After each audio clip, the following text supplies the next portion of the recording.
Okay, hi guys. Like I said, we're gonna have this lecture on international trade.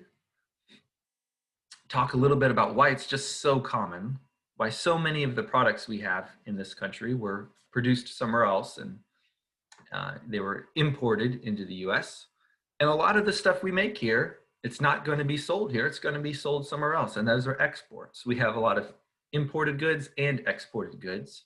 It's a major part of the world economy, so we should talk about it. And the economic issue that I want to bring up for this class, this is, after all, an economic issues course, is going to be not so much should there be international trade. I mean, you could say let's all stop trading internationally. Let's have zero trade. Uh, that would put you so far outside of mainstream economics, then I wouldn't really consider that economics. If you said that, that'd be some kind of weird philosophy that you have about nationalism or something. But it's unavoidable now that we live in a global economy and there will be some international trade. So the debate isn't should we have any trade? It's about what kind of free trade agreements should we write, should we make? And are those good for the country, the free trade? What does that mean? Well, in the 1990s, we had an agreement called NAFTA, and it was actually pretty unpopular for most of its existence.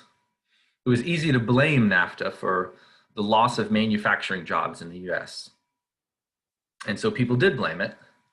And then just a few years ago, Congress passed a replacement for NAFTA, and it was called United States, Mexico, Canada Trade Agreement, Free Trade Agreement, or something like that. And I think that the order of the countries was important.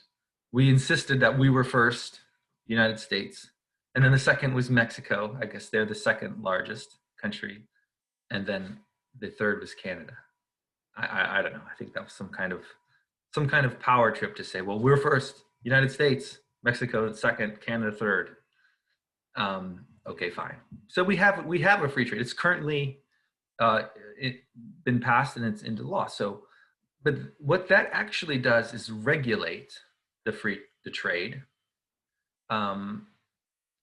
It gets us to lower tariffs, or in a lot of cases, eliminate tariffs. And hopefully you know this, but let me just say, a tariff is a tax. A tariff is a tax on imported goods. So, and generally it's paid by consumers. It's not paid by the person selling. It's paid by consumers. But the idea that you lower tariffs is to say, we want to have more trade between our countries. If you increase tariffs, you're basically saying, I don't want to trade with you anymore. That's a very protectionist thing to do. So the two sides there would be protectionism and globalization or free trade. And so on Friday, we will debate whether the current North American free trade, actually called USMCA, is good for the US. What will that do for us? Because are we losing manufacturing jobs like we did with NAFTA? Maybe that's bad. What are we gaining? What are we getting from it? A larger group of consumers to sell to, and how could that be good for both countries? So one of you, actually, I think neither of the debaters are currently logged onto this Zoom meeting, so they're going to have to come up with this stuff on their own, I guess. But the person arguing for USMCA is going to say, well, that's what I want to talk about today. And the person arguing against it is going to have to argue, I think, don't argue against international trade. That just makes you seem kind of foolish. If you say that we should never buy anything other than stuff made in this country, we should never sell anything to anyone other than people in this country. I mean, I'm sorry if that sounds rude. I don't want to call anybody foolish, but it's bad economics, you know. Now you can argue that certain free trade agreements are unfair. That you can argue. If they're written in such a way as to benefit large corporations and multinational corporations who don't have the public's interest in mind, and there could be environmental reasons for this. Have you heard of a race to the bottom? Race to the bottom is a term that applies to many parts of economics, but in this particular case, there could be a race to the bottom if everyone is competing in terms of how can we do something the cheapest? How can we do something the easiest way, the lowest cost way, and just ignore as many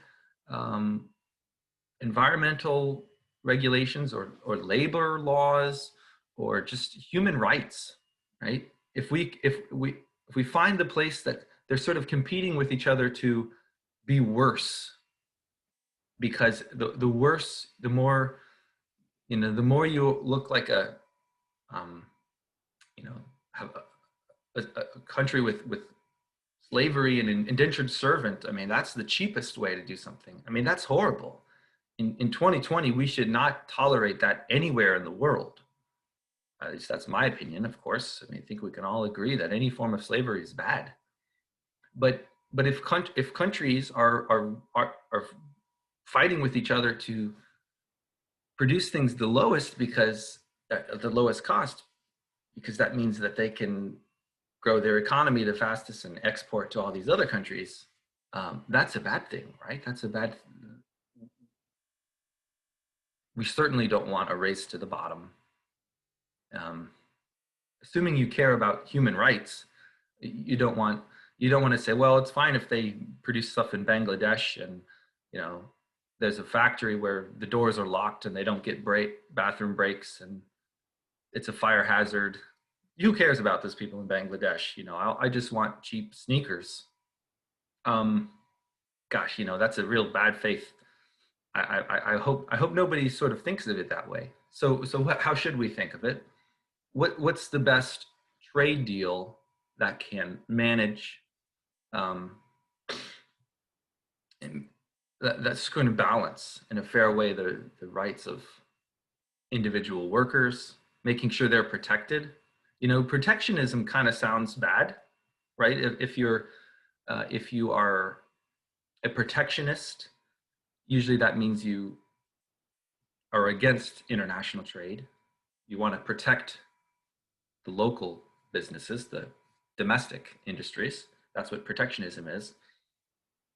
However, maybe the word could be also thought of as protecting not just the United States, but other people too.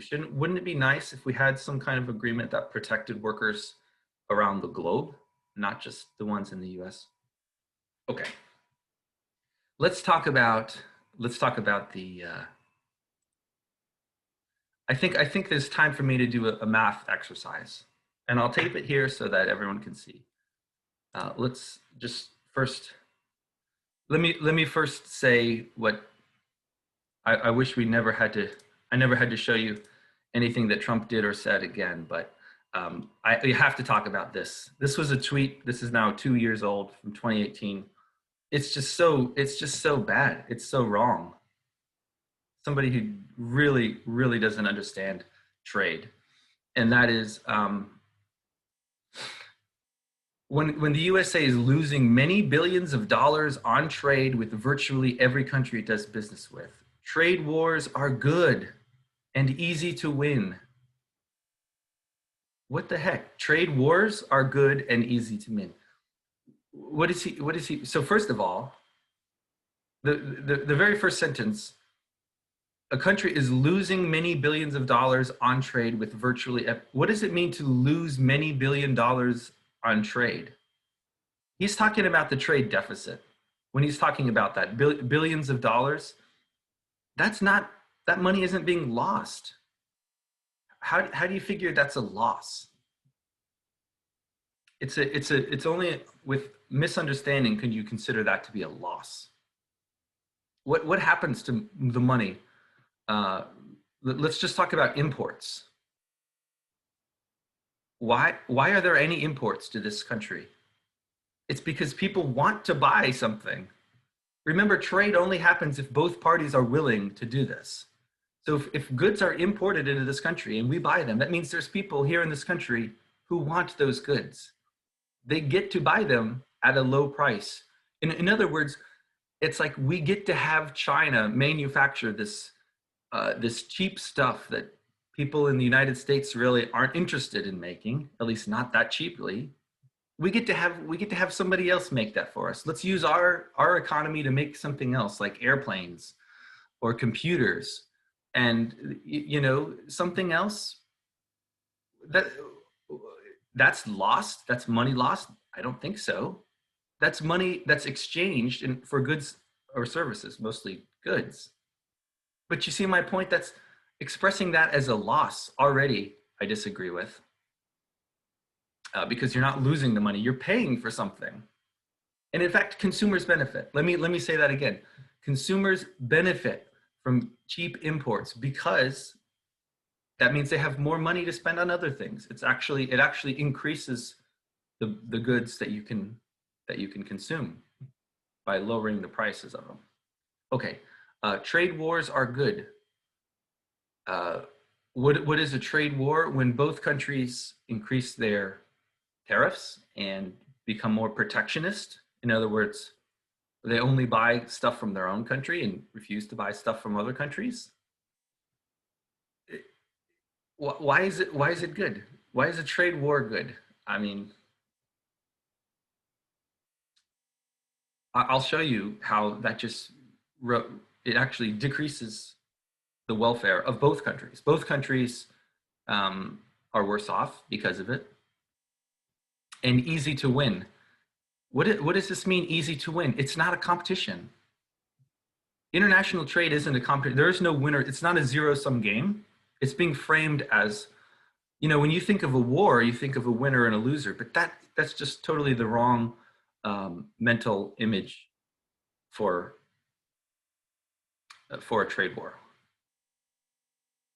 Okay, I just really disagree with it, and I think one lecture on international trade is enough to say that this doesn't make any sense. This tweet doesn't make any sense.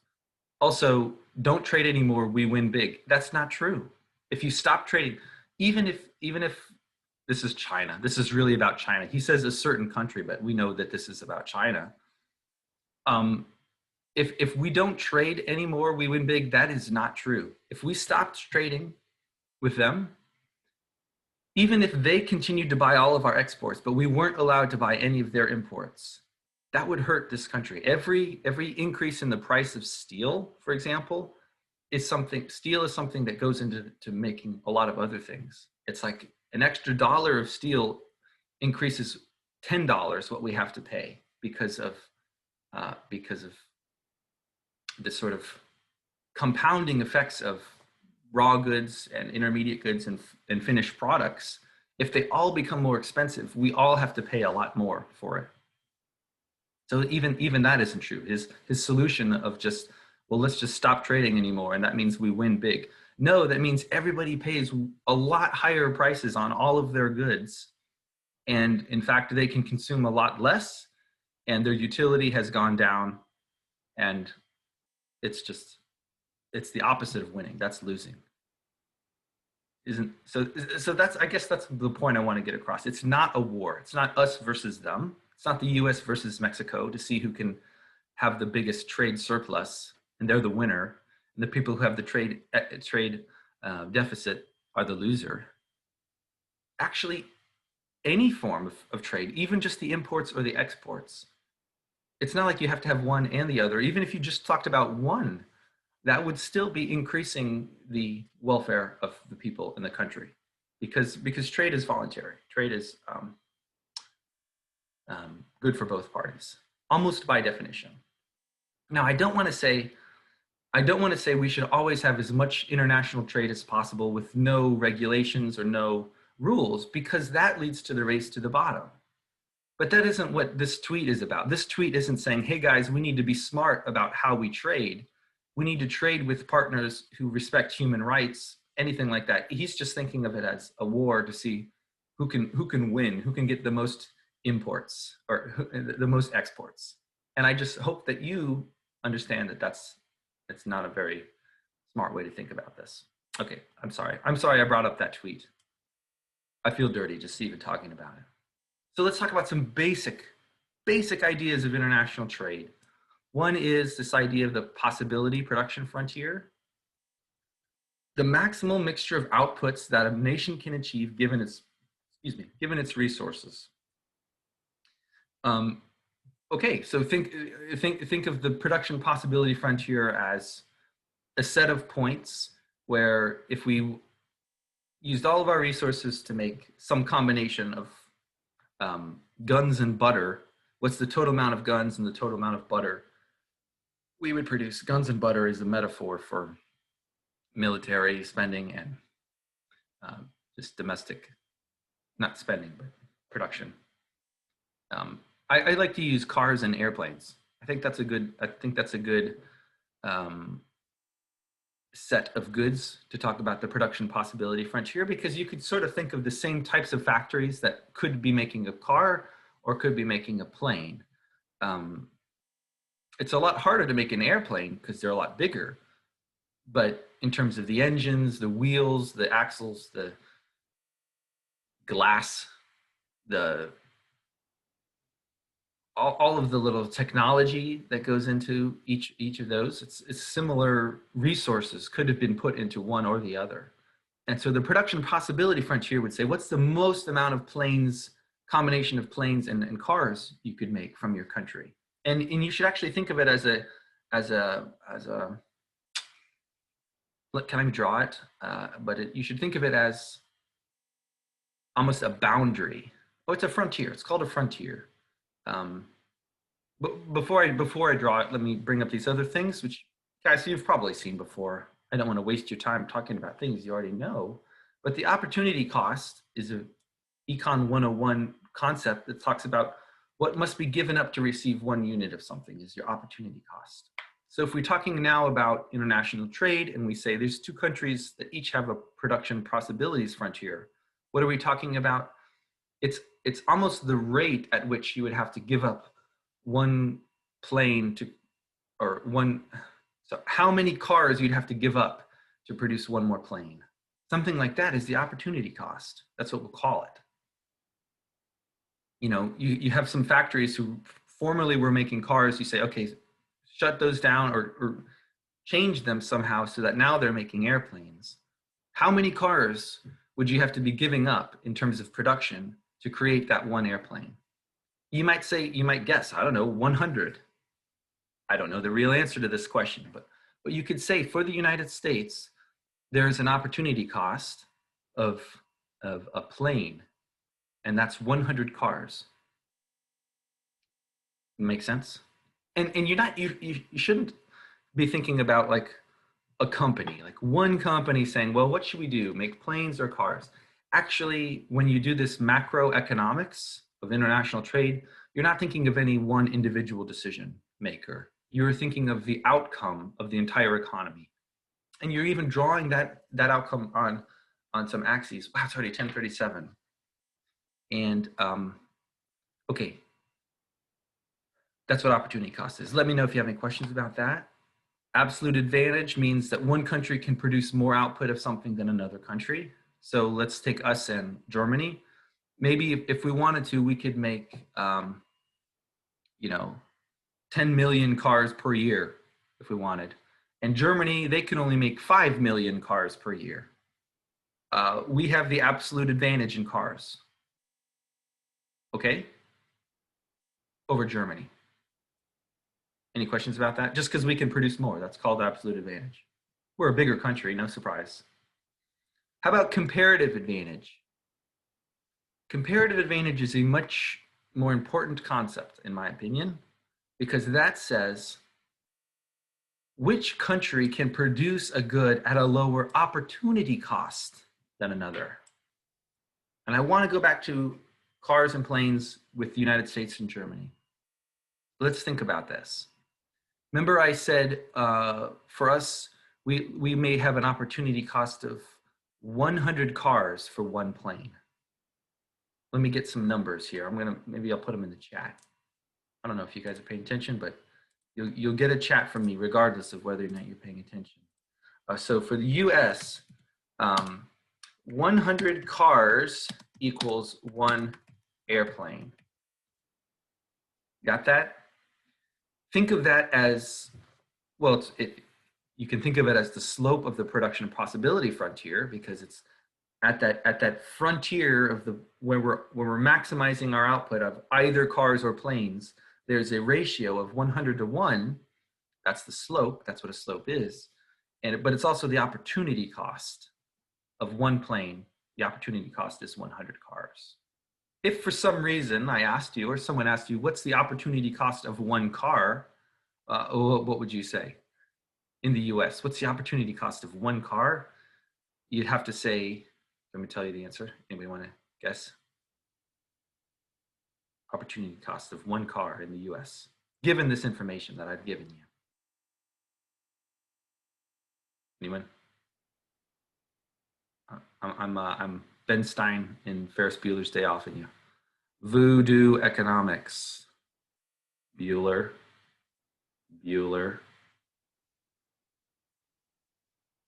Oh gosh. Am I talking to myself? Maybe my internet has been out this whole time.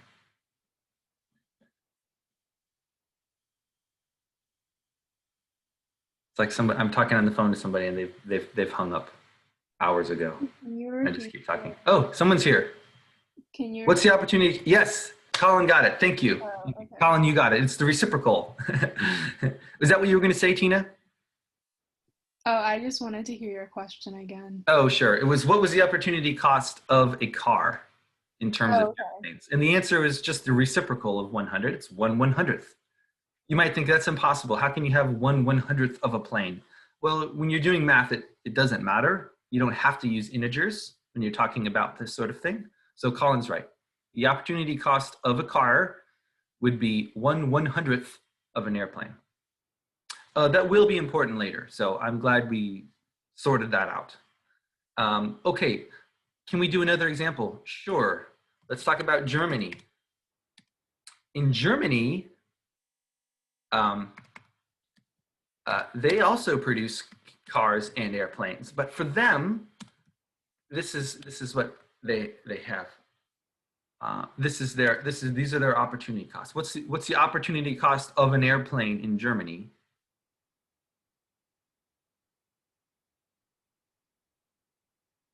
$200. I'm just telling you. What's the opportunity cost of one car in Germany in terms of airplanes? Here, I'll write the question. This is too easy. I just showed you. What's the opportunity cost of a car in terms of airplanes in Germany?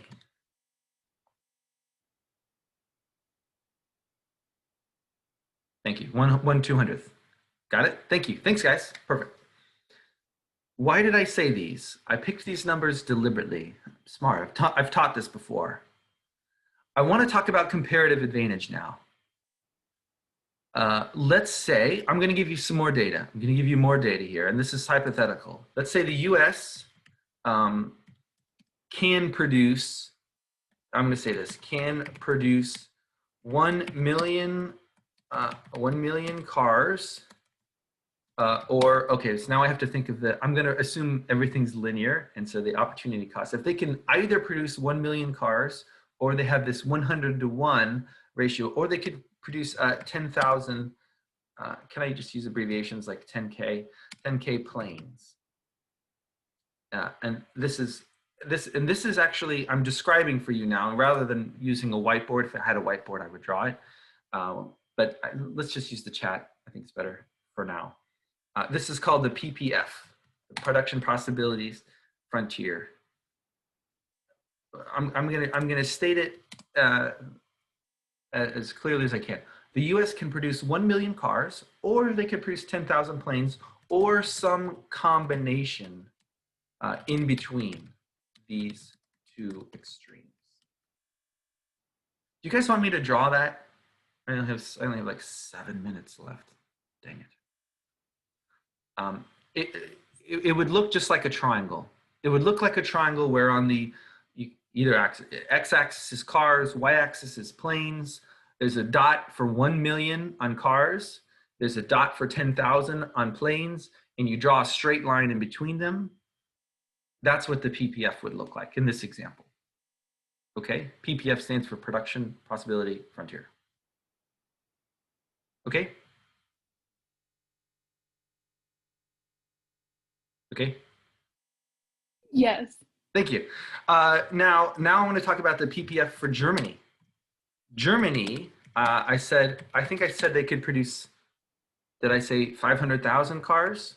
500,000 cars, or now I've built back myself into a corner here. I said that their opportunity cost is 200 to 1. So I have to divide 500,000 by 200. Darn. What is that? That's 2.5K. Planes or some combination in between. Okay, so I've described for you the PPF of the US, and I've described for you the PPF of Germany. Now I want to talk about who has the absolute advantage in cars. There's 4 questions. Let's answer them all. Who has the absolute, I'll write this, Q1, absolute advantage, advantage in cars, question. Q2, absolute advantage in planes. And the choices are US or Germany. That's Q2. Question 3, who has the comparative advantage in cars? That's Q3. And here's Q4. There's a very symmetric question I'm asking you. Who has the comparative advantage in planes? Okay, so 4 questions. The answer to all 4 of these questions is either US or Germany. So can you just tell me the answers to these 4 questions? And here's what you need to remember. The definitions hopefully are on the screen right now. Absolute advantage is whoever can produce the more of that out of that thing, totally. Comparative advantage is whoever can produce the good at a lower opportunity cost. That's sort of by definition what it means to have a comparative advantage.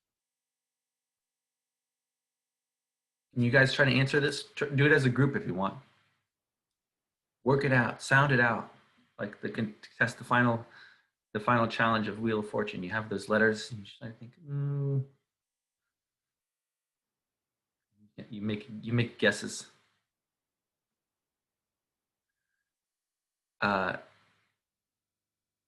Ryan says US has absolute advantage. Colin says for both. I agree.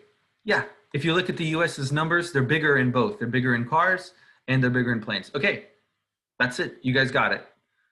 Okay, now Nick says Germany has a comparative advantage in cars and the US in planes. Do we agree with that? Germany has a comparative advantage in cars. What do you guys think? Run out of time.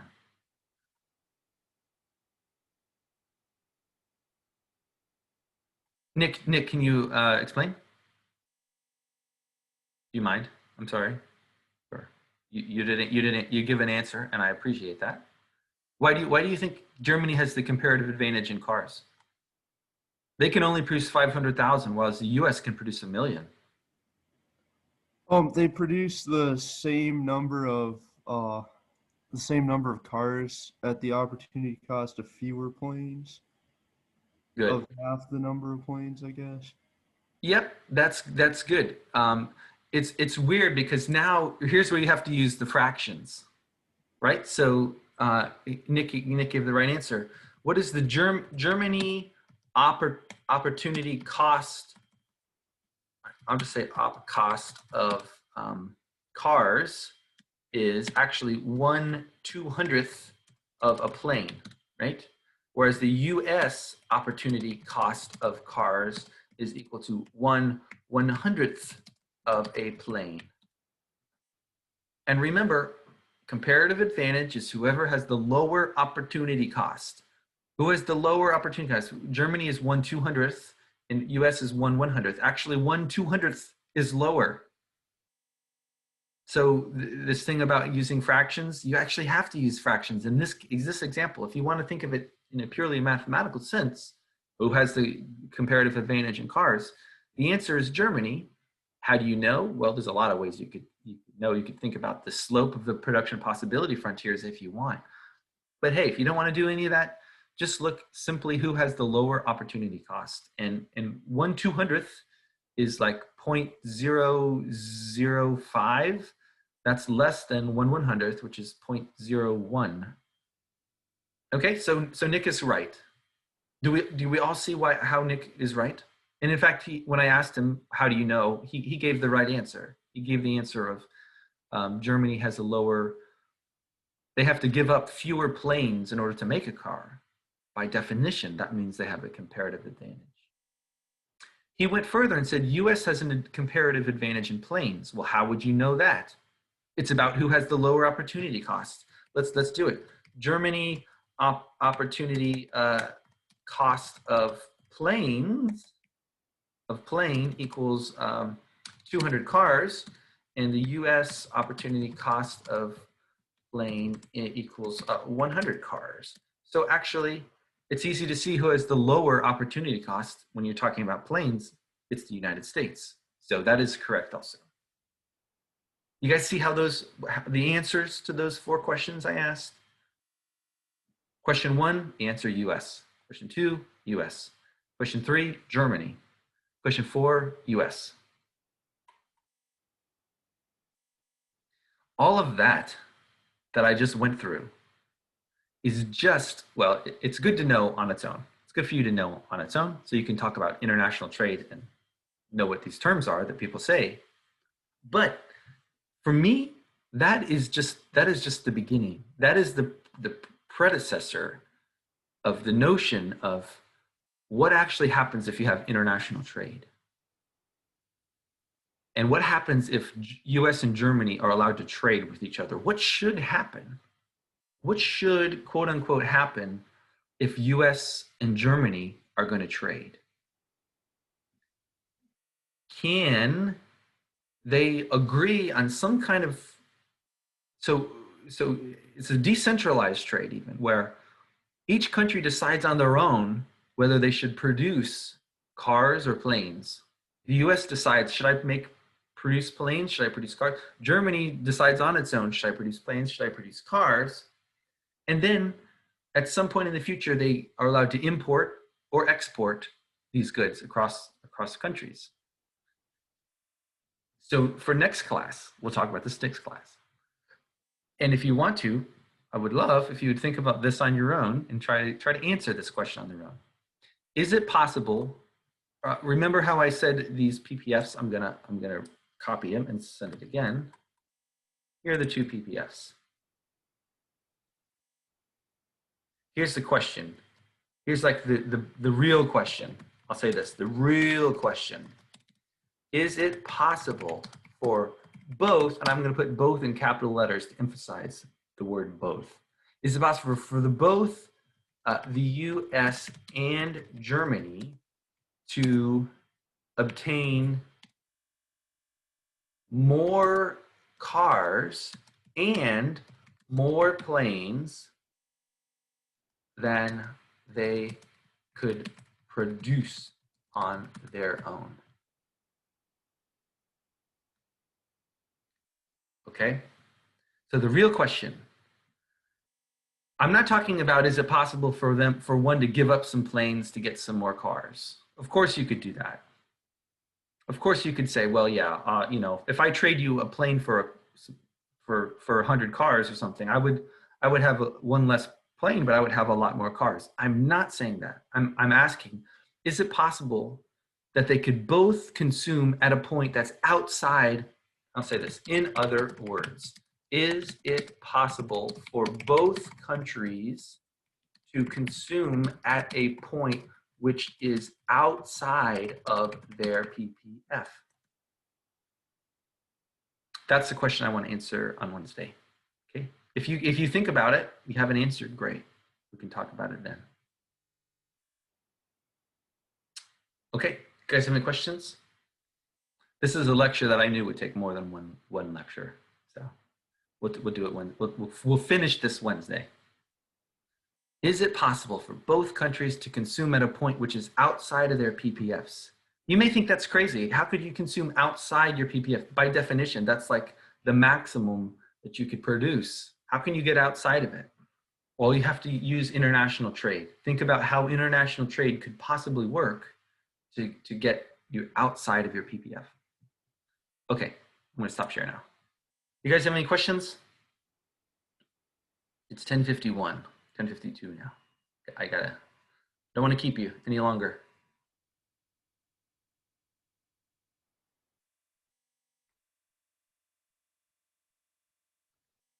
I guess that's it. I will see you on Wednesday. And remember, don't forget you got term papers to turn in a week from today. So please don't wait till the last minute. Work on those term papers and feel free to ask me questions if you're stuck somewhere and you need some help or advice.